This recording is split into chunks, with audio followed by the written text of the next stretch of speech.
Hi, this is Christine. It is Saturday, October 31st, 2015. It's in the morning. I had a dream last night. I seemed to be visiting a Vietnamese family that consisted of a mother and father, son and daughter. They were all, like the children were in their, early 20s. There might have also been other siblings, but the son and daughter were the only two, with the parents, the only four in the house who were available in my dreams. I didn't see anyone else. The mother was kind and soft-spoken, as was the father. He was firm, yet soft-spoken. The son was the same as both of his parents, kind, firm, soft-spoken, but also someone who would stand his ground if needed. His sister had long black straight hair and seemed to be quiet, with her head down always, as if in a depressed state, and she rarely, if ever, said anything. It seemed I was there as an exchange student of some sort, and the daughter was in the process of being given to a man as an arranged marriage. That might be why she seemed a bit depressed. She might not have wanted to marry the guy, let alone did she maybe not even know him or have met him yet, I don't know. But the parents seemed kind and reasonable to the chance that their daughter might not be interested or attracted to this man or want to marry him. And at least that was encouraging for me to see. The children, the son and daughter, both had brown skin and looked Vietnamese in nature and were tall and skinny.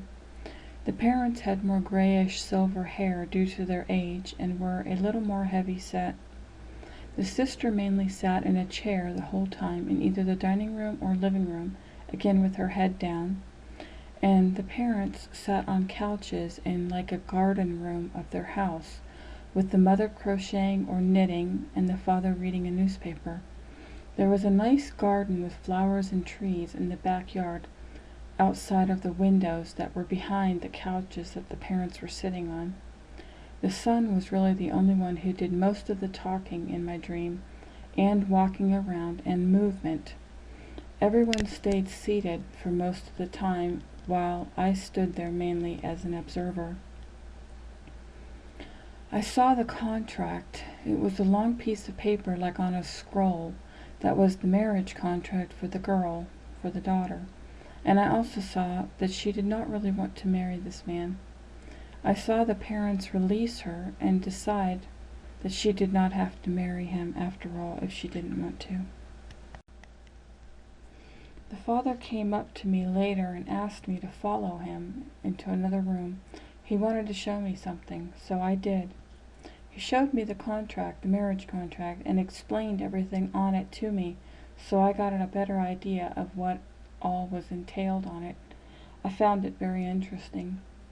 This family lived in a large and beautiful house with a pool outside and lovely garden area around the house.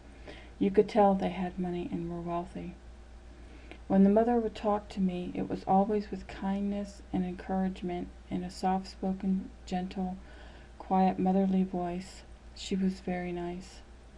When the father spoke to me, it was always with logic and reason, and with firmness and kindness. You knew he was the leader of the family, but he led with a firm yet gentle hand. I liked both of them very much. They were sort of like surrogate parents to me, and seemed to be fond of me as well. The son and I seemed to be an item, like he led because he knew how things ran in the household, and I just helped him to do what needed to be accomplished in the house. We were not dating, though, nor were we in any type of romantic relationship. I think I was just there as a friend and an exchange student, and as a helper to him if he needed me. As I was learning about the marriage contract from having read it from the father, the son started saying and doing things that began to get my attention romantically. I liked that he was kind yet firm, had a lot of motivation and action in him. He was always going and was not lazy at all. And he started to notice traits in me that he liked, traits like helper traits and supportive traits. We seemed to work well together as a team. He led and I assisted him. It seemed to go well for both of us. At one point there was this long yellow school bus outside that apparently had people sitting in it. It also almost looked like one of those European double-decker buses that you see, but it was yellow and looked like an American school bus instead, because the double-decker buses are red over in Europe. So I guess the bus was a cross between the two buses, the yellow school bus and the red double-decker bus over in Europe. I didn't know who the people were inside of it, but it seemed like they were either family or were adults on their way to somewhere, but I didn't know where. I next found myself standing with the sun in a large, beautiful, open bathroom with a jacuzzi in it and a stand-up shower stall, a double sink, etc. I mean, it was very luxurious looking. It was his bathroom, and he was standing with a towel around his waist, no shirt on, and was shaving and getting ready for the day. I stood next to him and just watched him with his shaving cream all over his face. Another man came into the bathroom from outside. It was almost like he barged in. It seemed like a beautiful, nice and sunny tropical weather day outside, with flowers blooming outside, the wind breezing, and it was just very nice. This man came in to the bathroom, like barged in, and was behaving like a demon or a devil, and just wanted to cause trouble. He wanted to claim me for himself and was trying to bully the son guy next to me, but this Vietnamese son remained calm and composed and soft-spoken and did not allow this other man, this demon man, to rile him up. Instead, he stood his ground and seemed to defend my honor, in that no, he was not going to get me. This demon guy was not going to get me back. And he told the man to get out and never come back, and the demon man left. I looked at the son and was thankful for him. That is when the son started reading my mind, so to speak, and realizing that I was developing feelings for him. He started asking me questions, the same questions that were asked of his sister when his parents were trying to marry his sister off. It's the questions in the marriage contract, and I began answering him the questions that he was asking me. I also found in my heart that I was very truthful with him, which was unusual. Normally, I would not want to be completely open and honest and truthful with a guy, especially at the beginning, for fear of frightening him off because of telling him that I liked him when maybe he wasn't ready to hear it, thus ruining any chances I might have with him. But that wasn't the case with this guy, with this son guy. We both stood there we turned around and both stood there with our backs leaning against the sink and counter in his bathroom. His arms were crossed. He was asking me questions. He still had shaving cream on his face, no shirt on, and a towel around his waist, as if he had recently come out of a shower. And he asked me these questions, trying to find out my heart and how I really felt about him. And I found I could not lie or hide anything from him. I told him the complete truth of my heart in everything that he asked of me, and let him know that I was starting to fall for him. He said nothing back to me regarding this, but had the information he needed to know in order to help him take that information and make a better decision for himself and us in the future.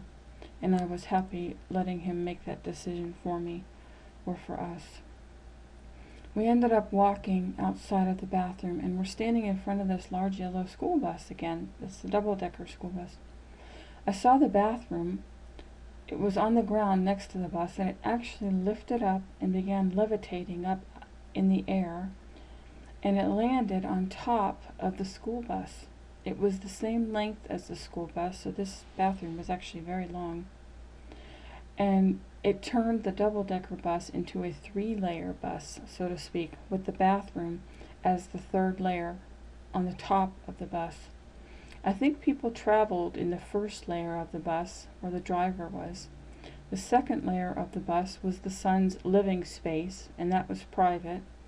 And the third layer was his bathroom, which had just levitated onto the top of the bus, and then, the bus drives off, so he takes everything with him. The people, his house, and his bathroom. He takes it whenever he drives the bus off, he takes it with him.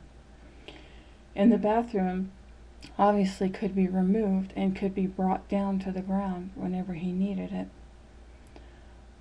It was the coolest thing I had ever seen. It was sort of like having 3 Lego pieces stacked on top of each other and taking the top Lego piece off and putting it on the floor, thereby having 2 pieces left, and that's your double-decker bus.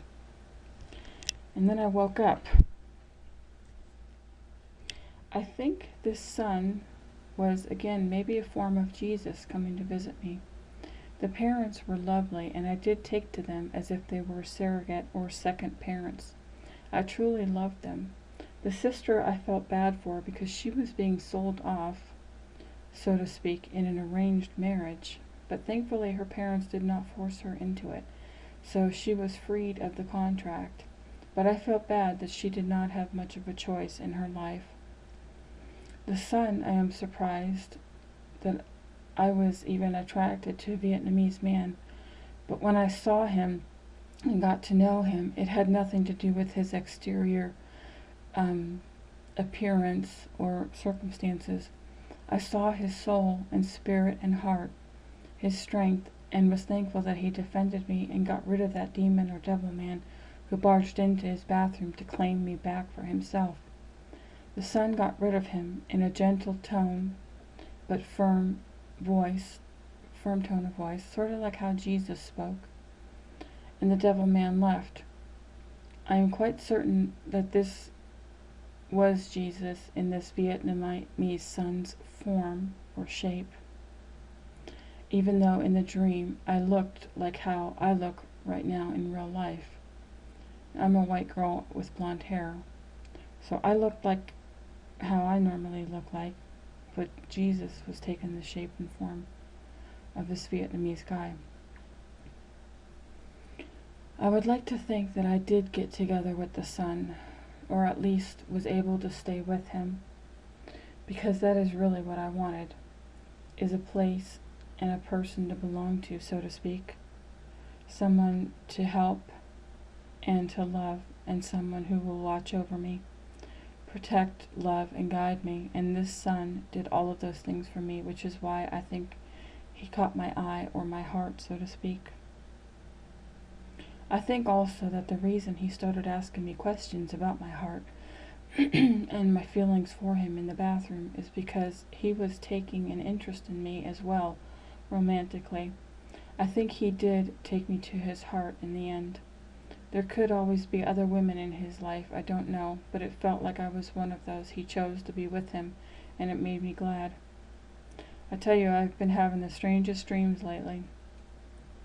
I think Jesus is testing me to see my heart and to see if I would be able to recognize him and love him in whatever shape or form he shows up as. For example, in this dream he showed up as a skinny Vietnamese young man, someone I would not normally be attracted to in real life. But in this case, I did see and recognize his spirit and his heart, and I fell in love with him despite the external appearance. So I think I passed the test. Thanks guys for letting me share, and have a great day. I'll talk to you in the next video, whenever that is. Bye-bye.